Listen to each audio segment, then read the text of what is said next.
Good, good. Welcome to Nairobi. Yeah, thank you very much. How does it feel to be in Nairobi the first time? Well, it's home. It feels like being at home. So you don't feel anything less than excitement when you're at home. Yeah. Yes. Why is this visit important for you today? Well, we are coming to launch a Pan-African Institute, an institute that will be established all over the continent, because we have an interest in making sure that the continent becomes one.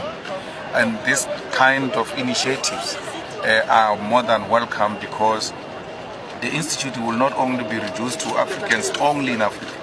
The Africans in Brazil, the Africans in Caribbean, in America, in Europe, all over, they will be able to partake in the affairs of Africa. And therefore it is important that we bring our heads together and we establish an institution that will be able to harness and raise some of these issues at the level of the continent. So every small step towards unifying Africa is the most welcome step.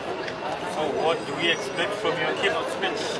Well, it will be said tomorrow. What is the point of saying a keynote speech here if I'm still going to speak tomorrow? Yes. Just a quick word to young aspiring politicians in the country.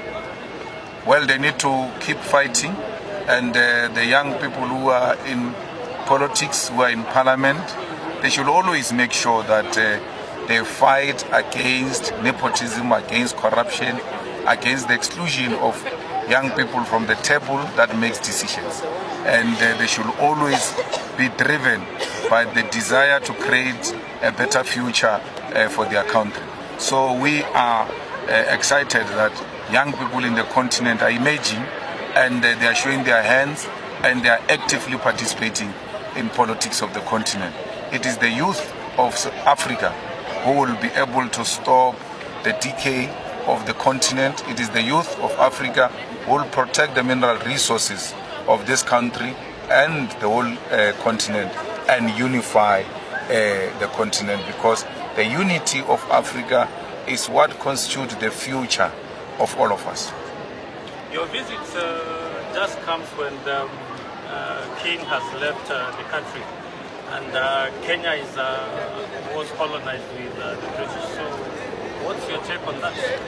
Well, someone told me that it rained after that, so I'm happy that all of those sins that he left here were washed away by the rain. The British know what they did to the Kenyan people, and they have no business putting their foot here, except that they should pay reparations to the Kenyans, because that's the only way, and that's the only genuine apology will accept from the British. So we don't think that his visit is of any significance in the development of Kenya and the African continent, unless they are able to commit the pounds, trillions of pounds, to try and heal the deep wound that they've left in Kenya. So and we are here to correct that mess, that if he left a message of colonialism and imperialism, we are here to undo the work that he did during his visit. And lastly, if you look at Gaza, if you look at Palestine, that's a very hot issue happening in the world right now. What would you say about that? Well, we are with the people of Palestine. We see the war in Palestine as not being a holy war. It's an evil war that has got an intention to wipe off a certain ethnic group, and the world is watching genocide being committed by Netanyahu. We have a duty to call on the ICC to issue the warrant of arrest against Netanyahu, because he did worse than what President Putin has done in Ukraine, yet there is a warrant of arrest against President Putin for crimes not committed.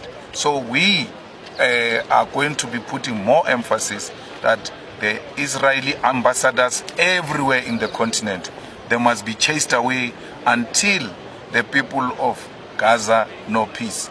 we in South Africa, we are beneficiaries of international solidarity, and we know what international solidarity can do. In as much as we preaching peace and lasting solution in Gaza, we should be worried ourselves of what is happening in DRC. Our people are dying in DRC because of other countries' temptations to expand territories in the DRC. Africans, black on black, killing each other. We ought to condemn that and say we need to silence the guns, and we need to find a solution, a lasting solution in what is happening in DRC, because apart from being a tribalistic ethnic battles, it is fueled by imperialists who are exploiting the resources of the DRC. So the people of DRC are deserving of peace the same way the people of Gaza and all over the oppressed world deserve peace. Has the UN Security Council played a major role in... They've not done anything. They've not done anything. They are flat-footed. They have no capacity. And you've seen that even the UN people who are sent to Gaza to go and intervene, they are being undermined. And it is because of how the UN is constituted, with America being a bully, which is not prepared to comply with the international law. America has got a duty to lead a peaceful ceasefire in Gaza. And for as long as America is not doing that, you can be guaranteed that there will not be peace in Gaza. So it is an American-sponsored war in Gaza that has seen Israel bombarding hospitals, refugee camps, and killing pregnant women and children. Thank you.